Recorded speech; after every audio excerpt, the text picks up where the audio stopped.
मोदी जी कितनी देर और चलना पड़ेगा? चलते चलते पैर थक गए। आपका घर कितनी दूर है? आप मुझे मेरे घर से लेकर तो चले आए यहाँ पर दावत खिलाने के लिए। अब कितने दिन तक यहाँ पर अपने घर पर रखोगे? बहन शेख हसीना जी, आपका जब तक मन करे मेरे घर पर यहाँ पर आकर रह सकती हो। अब देखो, मैं राहुल और अखिलेश तुम्हें तुम्हारे घर से यहाँ पर अपने गांव में लेकर आ रहे हैं, अपने देश में लेकर आ रहे हैं। अब यहाँ पर तुम आराम से रहना, कोई दिक्कत नहीं है। घर पहुँचते ही मैं आपके लिए अपने हाथ से गर्मा गर्म आलू के पराठे बनाऊंगा और आपको खिलाऊंगा। वैसे मोदी जी, राहुल और अखिलेश, एक बात बताना, मेरा कोई सामान वहाँ पर मेरे घर रह तो नहीं गया? सारा का सारा सामान तुम्हारे हाथ में है? शेख हसीना जी, आपने जो जो सामान दिया था, सारा का सारा सामान हम अपने साथ लेकर आ रहे हैं आपके साथ। आप कुछ दिन मोदी जी के घर पर रहिए, उसके बाद जब आपका मन करे तो मेरे घर पर आ जाइए। हमारे यहाँ, हमारे देश में आप निश्चिंत होकर रहिए, आपको कोई भी चिंता करने की जरूरत नहीं है। बारी बारी से आप हमारे घर पर रह सकती हैं।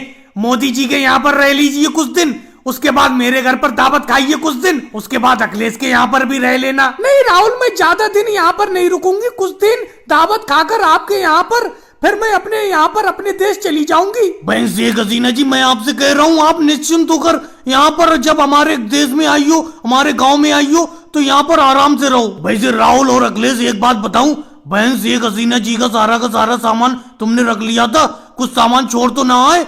बहन शेख हसीना जी सही कह रही हैं, कुछ सामान छोड़ तो ना दिया इनका? देखिए मोदी जी, शेख हसीना जी ने जितने भी झोले तैयार किए थे, वो सारे के सारे झोले हम लोग उठाकर चले आए।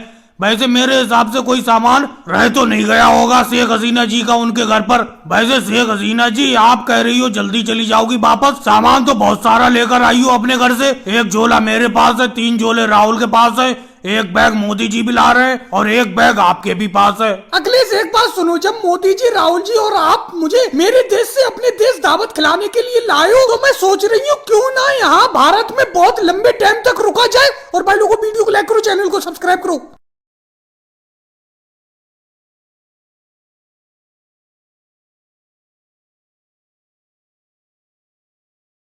को नहीं मिल पा रही है, बड़ा मुश्किल से तो अपना दोनों लोग समुद्र से इन झींगा मछली को पकड़ के लाए, लेकिन कोई खरीदार आ ही नहीं रहा। इससे तो इन झींगा मछली को मछली बाजार बेचने के लिए ले जाते तो अच्छा होता। मोदी जी, इंतजार तो करो, आप तो आपस मचा के रख देते हो। मुश्किल से 5 मिनट भी नहीं हुए अपना लोगों को समुद्र से इन झींगा मछली को लाए हुए। 5 मिनट पहले ही अपना लोग यहाँ पे आके बैठे। इन झींगा मछली को खरीदने के लिए बहुत सारे लोग आएंगे। वो देखो, अखिलेश और लालू जी चले आ रहे हैं, देखो यहीं पे चले आ रहे हैं। अरे मोदी जी, राहुल जी, ये तो झींगा मछली है। झींगा मछली तो आजकल वैसी खाने को नहीं मिल पा रही है। क्या रेट बेच रहे हो झींगा मछली को? लालू जी, आपको बिल्कुल सस्ते दाम में 500 रुपए किलो लगा दूंगा। लालू जी, आपको बिल्कुल सस्ते दाम में 50 रुपए किलो लगा दूंगा। इन झींगा मछली को ले लो 1 किलो। समझ में नहीं आ रहा मोदी जी, राहुल जी, आप दोनों लोग झींगा मछली का रेट अलग अलग कैसे बता रहे हो? मोदी जी, आप 500 रुपए किलो बता रहे हो और राहुल तो 50 ही रुपए किलो बता रहा है। इतना ज्यादा फर्क कैसे हो गया दाम में? राहुल, मैंने तुमसे पहले ही कहा था कि तुम मेरे बीच में मत बोला करो। तुम तो इन झींगा मछली को फ्री भाव में लोगों को दे दोगे। अरे इतनी मुश्किल से अपना लोग समुद्र से इस झींगा मछली को पकड़ के लाए, लोगों को जल्दी मिल भी नहीं पाती है झींगा मछली, और तुमने 50 रुपए किलो का दाम लालू जी को बता दिया। अब तुम चुप रहना, मैं लालू जी को समझा देता हूँ कि राहुल के मुंह से धोखे से 50 रुपए का भाव निकल गया था। मोदी जी, बराबर का पार्टनर हूँ मैं इन झींगा मछली में आपके। समुद्र से अपना दोनों लोग इन झींगा मछली को पकड़ के लाए। मैंने जानबूझ के रेट बताया 50 रुपए किलो। मैं तो इतना महंगा झींगा मछली को नहीं बेचूंगा। तो मोदी जी, राहुल जी, आपस में झगड़ क्यों रहे हो? आप दोनों लोग इस झींगा मछली को समुद्र से पकड़ के लाए हो, दोनों लोग बराबर हिस्से में आधी आधी झींगा मछली को बांट लो। जिसको जो रेट बेचना है वो अपने रेट में बेच देना। हाँ मोदी जी, अखिलेश जी बिल्कुल सही कह रहे हैं। इन झींगा मछली का बंटवारा कर लो, मैं अपने रेट में लोगों को बेचूंगा, तुम अपने रेट में लोगों को बेचना। राहुल, कोई बात नहीं है, आधा आधा बांट लेते। तुम यहीं पे 50 रुपए किलो बेचो, मैं अपनी इस आधी झींगा मछली को ले जाके मछली बाजार में महंगे रेट में बेचूंगा। देखो मोदी जी, मैं अपनी आधी झींगा मछली को फ्री में बेचूं या कम रेट में बेचूं या ज्यादा रेट में बेचूं या इन झींगा मछली को दोबारा समुद्र में जाके छोड़ाऊं, इससे आपको कोई लेना देना नहीं। मेरी आधी झींगा मछली मुझे बांट के दे दो। और भाई लोगों, वीडियो को लाइक करो, चैनल को सब्सक्राइब करो। रोको रोको मोदी जी, साइकिल रोको, अपनी साइकिल रोको रोको। अरे रोक तो ली योगी जी, रोक तो ली। बोलो क्या बात है, क्या बात है? मैं समझ रहा हूँ जो बात तुम कहना चाह रहे हो, समझ तो रहा हूँ मैं। अरे मोदी जी समझ सब रहे हो, लेकिन मेरे पैसे देने का नाम नहीं है। मेरे पैसे कब लौटाओगे तुम? अरे पूरे 6 महीने हो गए तुम्हें पैसे लिए हुए, बताओ कब लौटाओगे? कब तक इंतजार करूं मैं अपने पैसों का? अरे योगी जी, मोदी जी, क्या बात है, क्या बात है? क्यों बहस कर रहे हो? क्या माजरा है? हमें भी तो बताओ कुछ। और मोदी जी एक मलाई वाली जरा आइसक्रीम दे देना। अरे अखिलेश क्या बताऊं, 6 महीने पहले इन मोदी जी ने मुझसे 250 रुपए उधार लिए थे अपनी आइसक्रीम का धंधा चालू करने के लिए। अब 6 महीने हो गए, ये पैसे देने का नाम ही नहीं ले रहे। इन्होंने कहा था 1 महीने में मैं पैसे दे दूंगा जब आइसक्रीम का धंधा मेरा सही चलने लगेगा। इन्होंने आइसक्रीम से कम 1000 रुपए कमा लिए, लेकिन मेरे पैसे देने का नाम ही नहीं ले रहे। अब योगी जी तुमने कह ली अपनी बात, कह ली। अब मैं बताता हूँ अखिलेश, सुनो।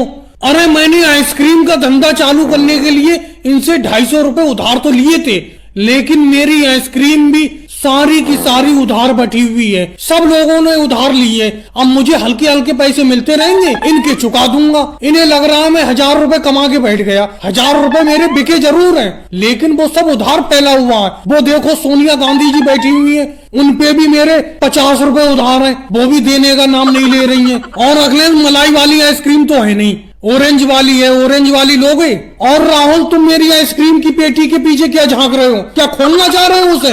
हटो हटो पीछे मेरी आइसक्रीम की पेटी के पास से। अरे मोदी जी, कच्चे आम वाली एक आइसक्रीम है जो परसों लाए थे तुम, बहुत खट्टी थी, बहुत ही मजेदार, वो ही दे दो अगर है तो कच्चे आम वाली आइसक्रीम। लेकिन परसों ही के पैसे नहीं मिले, तुम्हारी मम्मी ने पैसे नहीं दिए। अब मैं तुम्हें और दे के फंस जाऊं उधार, समझे? मैं उधार नहीं दूंगा। सामने देख नहीं रहे हो, योगी जी मुझसे उधार मांगने को खड़े हुए खोपड़े पे। अरे मोदी जी कैसी बात करते हो? तुम्हारे 50 रुपए उधार हैं, तुम्हारे 50 रुपए सोने के हैं। ये 5 रुपए की और दे दो इसे राहुल को, तुम्हारे 55 रुपए हो जाएंगे, दे दूंगी मैं जल्दी। अरे मोदी जी, तुम यहाँ पर खड़े खड़े अपना धंधा कर रहे हो, आइसक्रीम बेच रहे हो, पैसे कमा रहे हो, मैं यहाँ बेफालतू में खड़ा हूँ। अरे मेरे पैसे को ना दो, आज मैं बिना पैसे लिए नहीं जाऊंगा। योगी जी कैसी बेतुकी बातें करते हो? अभी तुमने देखा नहीं, सोनिया जी पे मेरा यहाँ पर तुम्हारे ही सामने 50 रुपए उधार हैं। ऐसे जाने कितने लोगों पे उधार हैं। इनसे मिलेंगे पैसे, मैं तुम्हारा निपटा दूंगा, दे दूंगा उधार। अरे योगी जी, इतने बेरहम भी मत बनो, इतनी सख्ती से पैसे मत मांगो। तुम्हें ध्यान है 2 साल पहले तुमने मुझसे पैसे उधार लिए थे, तुमने मुझे वो 1.5 साल में पैसे लौटाए थे। मैंने कोई सख्ती से मांगे थे तुमसे? अरे उनका पैसा फैला हुआ है सब में, मोदी जी का। तुमने अभी अपने सामने ही देखा, सोनिया गांधी पे 50 रुपए उधार है उनके, और आज राहुल गांधी ने जो अभी 5 रुपए की आइसक्रीम ली है तो 55 रुपए हो गए। ऐसे जाने कितने उधार है उनके, मिलेंगे वो तुम्हारे, चुका देंगे। और भाई लोगों, वीडियो कैसी लगी? अच्छी लगी हो तो लाइक करें, शेयर करें, कमेंट्स करें, चैनल को सब्सक्राइब करें। मोदी जी, आपने आने में बहुत देर कर दी, मैं कब से आपका इंतजार कर रही हूँ, लेकिन आप अब आए हो। अरे बहन सोनिया जी, एक तो आपका घर नहीं मिल रहा था इस गांव में, और शहर से आने में वक्त लगता है।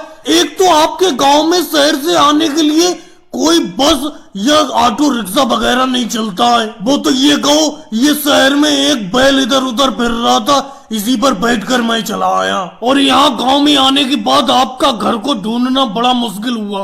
लेकिन मोदी डॉक्टर साहब, मैंने आपसे कह दिया था कि गांव के पूरब में सबसे पहला मकान मेरा ही है, लेकिन आप फिर भी इधर उधर गांव में घूम रहे थे। एक तो मुझे इस बैल से डर बहुत लग रहा है, इस बैल को अलग खड़ा करो, इसके सींग बहुत बड़े बड़े हैं, कहीं ये बैल मारने ना लगे। अरे बहन सोनिया जी, आप भी अजीब बात करती हो। ये जानवर है, जानवर को जितना ज्यादा प्यार करोगे वो भी अपनों को उतना ही प्यार करेंगे। ये तुम्हें क्यों मारेगा? इसे किसी पागल कुत्ते ने थोड़ी काटा है। एक तो देखो, मुझे कोई सवारी नहीं मिली यहाँ तक आने के लिए, अब मैं इसी बैल के ऊपर तो बैठ के आया हूँ। चलो वो सब छोड़ो, अब एक बात बताओ, आपको क्या दिक्कत है? मोदी जी, मुझे तो कोई दिक्कत नहीं है, मैंने अपने लिए आपको नहीं बुलाया। ये देखो, नीचे उतर के आओ इस बैल से, ये राहुल लेटा हुआ है, इसी को थोड़ी बहुत दिक्कत है। अरे मैंने घर के बाहर देखा ही नहीं राहुल, ये नीचे लेटा हुआ है जमीन पर। राहुल क्या बात है, क्या दिक्कत हो गई तुम्हें? मोदी जी, पैसे तो मुझे कोई खास दिक्कत नहीं है, और वो तो मैं अभी खाना खाकर आया हूँ। खाना खाने के बाद घर के बाहर थोड़ा सा आराम कर रहा हूँ। अरे बहन सोनिया जी, आपने मुझे किस लिए बुलाया है? राहुल बताओ, तुमको क्या दिक्कत है? मोदी जी, कोई खास दिक्कत नहीं है, भूख बहुत ज्यादा लग रही है, ऐसा लग रहा है पूरा दिन खाते ही रहो। तो ये तो कोई दिक्कत की बात नहीं है, आराम से खाते रहो और सेहत बनाओ। अरे मोदी जी, घर का जितना अनाज था इस बार का सारा अनाज ये खा गया, आप सेहत बनाने की बात कर रहे हो? अरे राहुल को एक ऐसी गोली दे दो जिससे इसे भूख कम लगे। ये इतना खाना खा रहा है, कि सारा का सारा घर का राशन खा गया। मम्मी जी आपको मेरे खाने से बहुत दिक्कत रहती है, अगर मैं ज्यादा खाता हूँ तो क्या हो गया, आपने बेफालतू में मोदी डॉक्टर साहब को शहर से बुला लिया। वैसे मोदी जी एक दिक्कत मुझे बहुत है, सर्दी के दिनों में बिल्कुल प्यास नहीं लगती थी, लेकिन ये जब से गर्मी आई है ऐसा लगता है पानी पीते ही रहो। बेफालतू की बात मत करो।